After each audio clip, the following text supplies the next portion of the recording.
Matapos ang lingguhang pagbibigay pugay sa bandila ng Pilipinas, ay agad na nagtungo si Governor Vilma Santos Recto sa session hall sa loob ng gusali ng Sangguniang Panlalawigan upang dumalo at maging isa sa mga saksi sa paglagda ng isang kasunduan sa pagitan ng bayan ng Bawan at San Pascual hinggil sa usapin ng boundary dispute na umabot sa 40 taon o 4 na dekada bago maayos ang usapin. At sa administrasyon nga ni Governor Vilma Santos Recto at Vice Governor Mark Leviste na resolba ang problemang ito. Kasama ang mga representante ng 4 na distrito ng lalawigan, ang mga board members ay kumpleto rin upang ito ay saksihan at lumagda sa kasunduan. Kumpleto rin ng mga opisyales ng dalawang bayan sa pangunguna ni Mayor Ryan Dolor ng Bawan at Mayor Tony Di Mayuga ng San Pascual.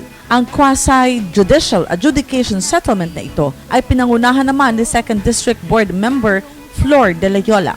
Kasama rin bilang mga witnesses sina Provincial Director Noel Bartolabac ng DILG, Provincial Comelec Officer Attorney Gloria Petalio, Provincial Assessor Engineer Ed Cedo at Protected Area Supervisor ng Senro Mr. Lodomar Sala. Ang sunod na pagpupulong ng araw ding iyon ng Lunes ay ginanap naman sa Bulwagang Batangan. Ito ang final meeting ng Marian Regatta Fluvial Procession. Pinangunahan ni na Provincial Administrator Vic Reyes at Chief of Staff Mr. Jundihan ang pagpupulong kasama ang mga miyembro ng EXICOM ng Fluvial Procession. Sinigurado naman ni Governor V sa mga namamahala ang kaniyang suporta sa kauna-unahang Fluvial Procession sa Lawa ng Taal. The most important thing is we all try our very best. Tama po ba? Again, let me follow you. Kung may problema dito, next time we will get better. And the next time much better. And then maybe the best after that. At kilala na ang ating lalawigan bilang religious capital of Southeast Asia. Tama po. Let us all work together as a team and may God bless us all. Noong sumunod na araw, September 4, ay sobra naman na excitement na makikita sa mga mukha ng mga mag-aaral, guro at pinuno ng paaralan ng St. Bridget College. Sa kanila kasing selebrasyon ng sentenaryo ay magiging panauhing pandangal ang ina ng lalawigan. Kaya't maaga pa lamang ay nakabantay na ang mga batang ito sa entrada ng kanilang audiovisual room. Sa kanyang pagdating ay isang malugod na pagbati ang sa kanya ay ibinigay. Kasama si Vice Governor Mark Leviste ay masaya silang tinanggap ng mga estudyante sa loob din ng audiovisual room. Sobrang saya din naman ni na Sister Mary Lydia Ebora, ang presidente ng paaralan, at binibining Annalisa Malbag, ang principal ng elementarya. 10 ng kanilang pamunuan sa pagpapaunlak ni Governor V sa kanilang paanyaya.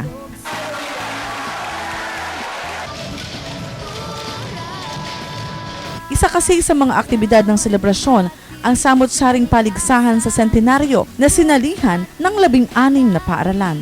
At isang ngang magandang dance production ang sa kanila ay ipinamalas din. At sa mensahe naman ng ina ng lalawigan, sa lahat po ng mga sasali sa paligsahan ito, I wish you all good luck at ito ay isang pagpapatunay kung gaano ho ang itinuturo sa inyo ng ating St. Bridget's College. And lastly, bilang pamuli po, sa inyo pong lahat ng mga estudyante nandito, I would like to congratulate you. Kunin niyo ang pagkakataon dito kasi kayo na kapag-aral sa napakagandang paaralan. Pag kayo po ay naikot sa buong lalawigan ng Batangas, makikita niyo marami pa rin po tayong mga kababayan at mga estudyante katulad ninyo na hindi na nakakapag-aral, nag-aaral pa rin na nakatsinelas lang, at yung iba ho ay hanggang ngayon nag-aaral pa rin sa ilalim ng puno. Kaya ko ito binabanggit sa inyo, ito ho ang sinusubukan natin matulungan at magawa ng paraan na sa ganoon sila naman ay magkaroon ng pagkakataon na mabigyan ng edukasyon. Kasi sa totoo lang po, ang edukasyon ang kasagutan sa kahirapan.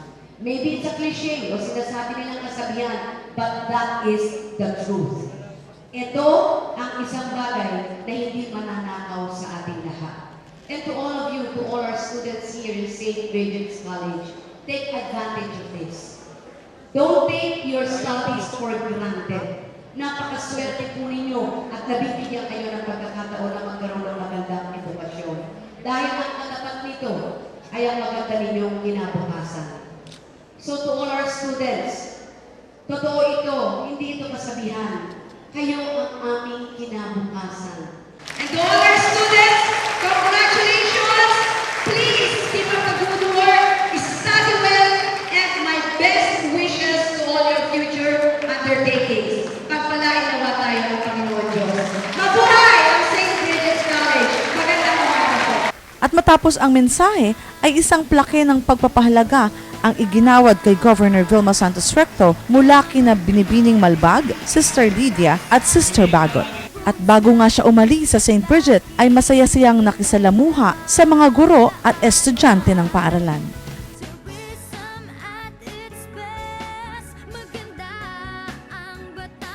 Sa pagsuporta sa pagkakahirang bilang bagong kalihim ng Department of Interior and Local Government, isang testimonial lunch ang isinagawa ng League of Provinces of the Philippines para kay Liberal Party President Mar Rojas III sa pangunguna ni Governor Alfonso Umaling ng Oriental Mindoro.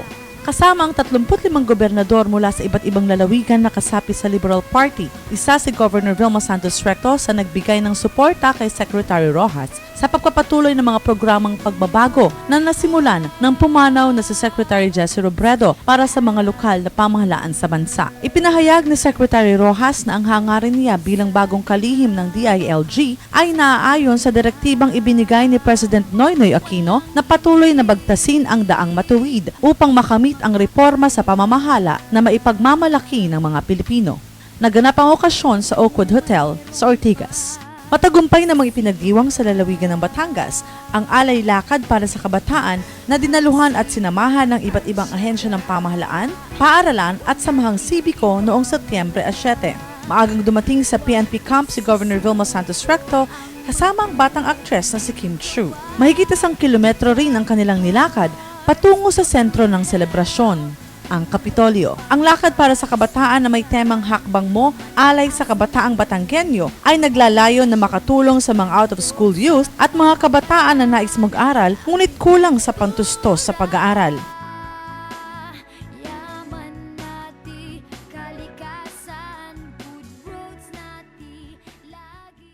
Sinimulan ni Bukal Joel Atienza ang pagtanggap sa lahat ng delegasyon. Ng Alay Lakad Foundation. Muli po, sa ngalan po ng Provincial Government ng Batangas, magandang umaga at welcome po sa Kapitolyo. Mabuhay ang Alay Lakad, mabuhay ang lalawigan ng Batangas. Magandang umaga. Mula sa presidente ng Alay Lakad Foundation Incorporated na si former board member Lianda Bolilla, Sa lahat po na nag-participate sa ating Alay Lakad Foundation, magandang umaga po sa inyo lahat at maraming salamat. Alam po ninyo, bago dumating ang araw na ito, ako'y talagang hindi mapakali at balisang-balisa. Labis po ang aking pag-alala kasi merong problema, gusto kong makatulong, wala naman akong magawa. Ako'y salita ng salita, parang wala namang naniniwala. Sinasabi ko ang katotohanan, parang ayaw naman akong pakinggan. Kaya lumaki na lumaki ang problema, napektuhan na ang buong Batangas, pati na ang buong Pilipinas. Kung si Marco lang ay naniwala na hindi si Daniel ang pumusok sa kainitan. Sana wala siya na isang kulungan at sana hindi kami kapitan nagagalit at nagpupuyos sa kalooban. Ito po ang ikalimang taong pagdiriwang ng Alay Lakad Foundation na inyong likod ang Pangulo. Maraming salamat po. And this is the biggest count ever with an estimate of 10,000 to 12,000 participants today. Maraming salamat. nagbigay din si Ms. Maria Lourdes Heras de Leon, presidente ng Ayala Foundation. On behalf of the Ayala Foundation, the Ayala Group of Companies, thank you so much and congratulations. What a terrific public-private partnership of. This is terrific. Just one message we want to give you. The importance of my third grade teacher, Mrs. Ana Jimenez Hoxon. Who can forget the power of our teachers and how they have moved us and how they have made us better people? So my teacher, Ana Jimenez Oxon, I can never forget you. On behalf of the foundation, we just want to say that education is so important. Many of our programs are focused on building the capacity of our students from K through 6. Anyway, we look forward to working with all of you. We look forward to working with the province. Thank you so much on behalf of the Ayala Group of Companies. At ang nagsilbing youth ambassador na si Kim Chu, na makasama sa Alay Lakad at makita kung gaano kalaki yung event na ito dito sa Batangas. And syempre, naglalakad dun sa daan, naiinitan, nagpapawisan, lahat na, di ba? Palapakan natin si Ate B, yun, sa Alay Lakad Foundation. Isang foundation na nagbibigay ng magandang kinabukasan para sa mga kabataan katulad ko. Kaya, congratulations and sana tumagal-tagal pa yung foundation ninyo. And lumaki pa to, and marami pang mga batang mapaaral ninyo na at mabigyan ng very, very good future. Thank you so much. Maraming salamat sa inyo. And thank you, Batangas. Ate B, you're the best. Thank you so much. at mula naman sa butihing ina ng lalawigan, Governor Vilma Santos Recto, At sadya naman ito yung kalimang taon na natin ginagawa. Tama po ba? 5 taon na tayo nagsasama-sama. At ang magandang pinanggit kanina ng ating pong Pangulo, ng Alay Lakad, ni Ms. Yanda Pulilla, di na habang taon-taon ay parami ng parami ang sumasama. Ito'y nagpapatunay lamang sa dumadami na nakikilahok at nagbibigay ng kanilang tulong o suporta sa paglakad na ang alam nila na ang pondo ito ay nakita nyo ang mga Alay Lakad scholars kanina makakatulong sa out of the school youth. And so far, ito ang pinaka-biggest crowd na nakuha natin. Ang ibig sabihin lang, pag nakikita nilang may resulta, ay sadya hindi manghihinayang na sumama. Tama po ba? Eh kung totoo yung sinabi ko, ipalakpak dyan. So, I would like to thank, of course, Alay Lakad sa kanila pong ginagawang suporta so that we can support yung mga hindi pa nabibigyan pagkakataong out of the school youth. I just hope we can all work as a team, we can all work as a family in building our province and our nation together. Batangas! Mabuhay ang Batangas! Mabuhay ang Alay Lakad! Mabuhay ang Batanggenyo! pinakilala naman ni Vice Governor ang guest of honor and speaker. Isang karangalan para sa akin ang ipakilala ang kagalang-galang Cynthia Aguilar Villar. Magandang umaga po sa inyong lahat. Ako po ay nagagalak makarating dito sa Batangas City. Nagpunta po ako kaninang umaga dito. Hindi ko alam kung ano yung i-expect ko. Hindi ko alam na ganito pala kadami kayo. Congratulations sa inyong lahat for a very successful Alay Lakad for our out-of-school youth.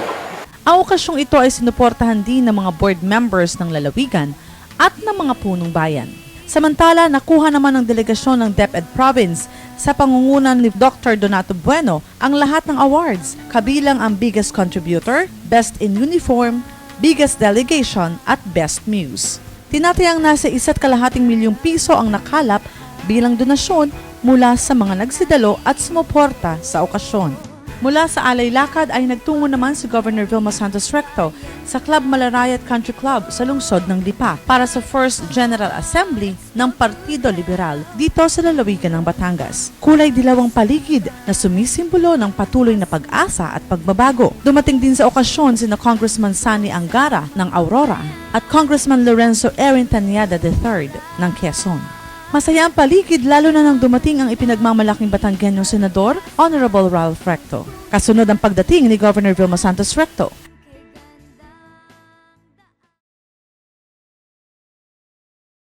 At nang magsimula ang programa, damang-dama ng lahat ang bawat isang letra sa kantang Bayan Ko. Makinapang sakta At sa mensahe ng mag-asawa, So one thing I assure you, sinisiguro ko lang po sa inyo na kahit hindi po maapektuhan ang atmosphere na ito ng politika, ang serbisyo kailangan at pwede ko pang ibigay sa inyong mga bayan at sa inyong pong mga kababayan. So, tayo pong lahat ay magsasama-sama pang magtatrabaho hanggang next year na totoong eleksyon na. Pero again, from the bottom of my heart, ngayon tayo po ay nasa Liberal Party. Sa bawat isa rito, ako'y nagpapasalamat sa tiwalang ibinibigay ninyo. Since being the governor of the province, ako po ay under Liberal Party. At ngayon po, sa aking mga katulong na nagsisilbi, tayo po ngayon ay nasa isang tahanan.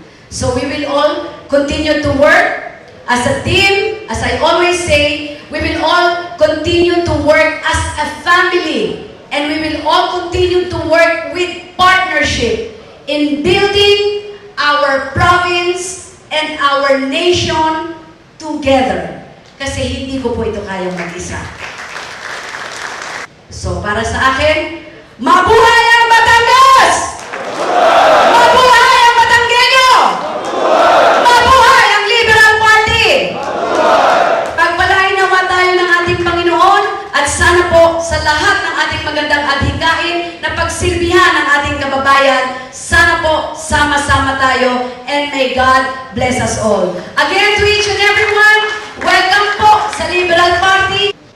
Ipinapangako ko sa inyo, sasamahan mo kayo, ako'y hindi kandidato, ang laban mo 2016 pa, may kalaban man ang asawa ko, hindi. Marami sa inyo may kalaban, ang iba'y wala, dahil naayos na natin, dun sa mga may kalaban, aasahan ninyo, sasamahan ko kayo sa mga kalaban. At sasabihin natin sa tao, tuloy ang asenso sa serbisyong totoo at serbisyong panalo.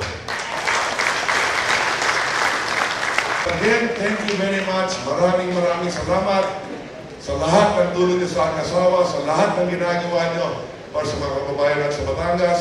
May God bless you, and may God bless Batangas, and may God bless the Philippines. Thank you very much.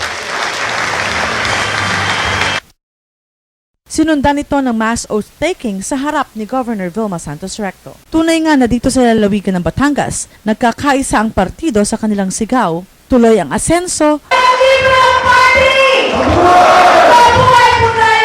Sabado, pinakahihintay na araw ito ng pasimula ng kauna-unahang Taal Lake Marian Peace Regatta Fluvial Procession. Nakahanda na ang lahat. Bawat bayan sa palibot ng lawa ay may kani-kaniyang mga bangka at mananampalataya na sasama sa prosesyon sa lawa. Maging ang pamahalaang panlalawigan ay talagang hindi pa huhuli sa pagsasaayos ng sasakyan ni Governor V at ng kanyang mga kasama sa paglilingkod. Maagang dumating ang ating mga board members. Andyan si Board Member Weng Sombrano Africa, Bukal Mabel Vertusio, Bukal Debs Balba, Bukal Fred Corona, Bukal Flor de Loyola, Bukal Boy Rosales, Bukal Ramon Bausas at Bukal Kaloy Bolilia. Kasama sina Sir June, Admin Vic at Engineer Dudoy. Halatang excited ang lahat sa pagsama sa prosesyon. Bukod sa una itong gagawin sa lawa ng Taal, kaisa rin sila sa selebrasyong ito bilang pagunita sa kaarawan ng mahal na Birheng Maria. Magandang umaga po sa inyong lahat. Isang napakagandang araw ay binibigay sa atin ng Panginoon Diyos ngayon sa ating pong arsobispo. Magandang umaga po sa lahat po na nandito. Sa kauna-unahang pagkakataon po ay gaganapin natin ang tinatawag na Marian Regatta Fluvial Procession dito po sa ipinagmamalaki nating puso ng Batangas, ang lawa po ng Taal. Para po kay Mama Mary, at ito po ay may kinalaman na rin po sa peace, family, and life. So ito pong Regatta Fluvial Procession na ating gagawin ay parte po ng pasasalamat natin sa Panginoon Diyos at kay Mama Mary sa kanya pong intercession dahil lagi pong nabibihiyaan ang lalawigan ng Batangas, inililigtas po sa lahat po ng mga kalamidad at laging inaalagaan ang ating po mga mamamayang Batanggenyo. Kaya sana po lahat tayo mamaya, pag-ikot po ng mga bangka sa lawa ng Taal, ito po ay may kasabay na pagdarasal. So ipinagmamalaki po ng lalawigan ng Batangas ang partnership po ng simbahan, ng gobyerno, at ng pribadong sektor. So, iikot po ang mga bangka, nakasakay po natin ang Mama Mary at sinasabayan ng pagdarasal bilang pasasalamat. So, sana po mabuhay po ang ating fluvial procession for the first time, mabuhay ang Batangas, at mabuhay po si Mama Mary. Magandang umaga po sa inyong lahat. Ang pagdating ni Governor Vilma Santos Recto ang naging hudyat din upang ang lahat ay magsasakay sa kani-kanyang mga bangka. Maalon sa lawa, ngunit hindi ito naging balakid upang hindi matuloy ang okasyon. Ang floating cottage na sinakyan ni Governor V ay makikita ang imahe ng Mary Mediatrix of All Grace na siyang nagsisilbing gabay sa kanilang paglalakbay. Kasunod ang napakaraming mga bangkang nababalutan ng iba't ibang palamuti.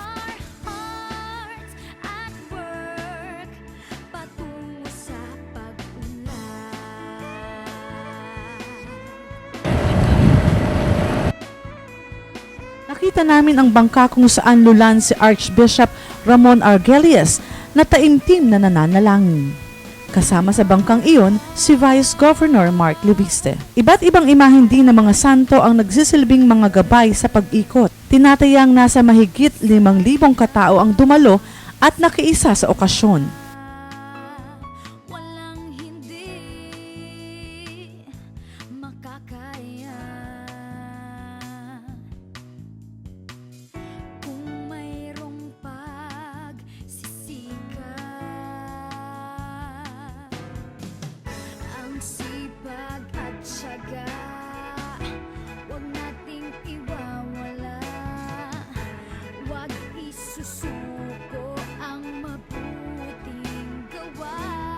We've got hearts for good health, tulong pangkalusugan, mataas na uring edukasyon, handog sa mamamayan, agrikultura,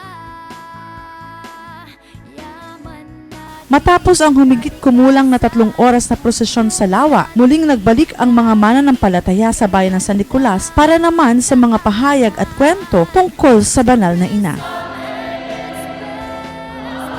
At dahil na rin sa ipinagmamalaking bulkan ng Taal, ay nagkaroon naman ng instant choir sa pangunguna ni Governor Vilma Santos Recto. Buong pagmamalaking inawit ng mga kawani at opisyal ng pamahalaang panlalawigan ang himno ng Batangas, kung saan sinasabing ang pinakapuso ay bulkan ng Taal.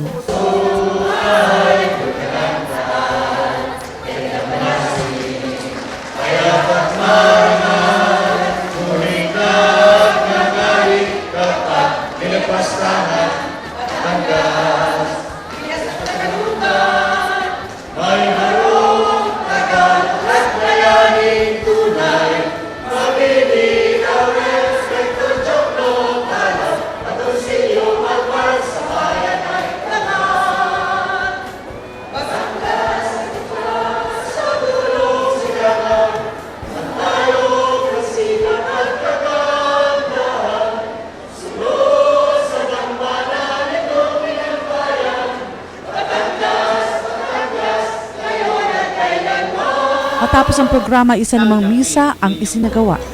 Sinundan ng iba pang programa hanggang gabi, kabilang ang pagpapaanod ng mga floating lanterns sa Taal Lake.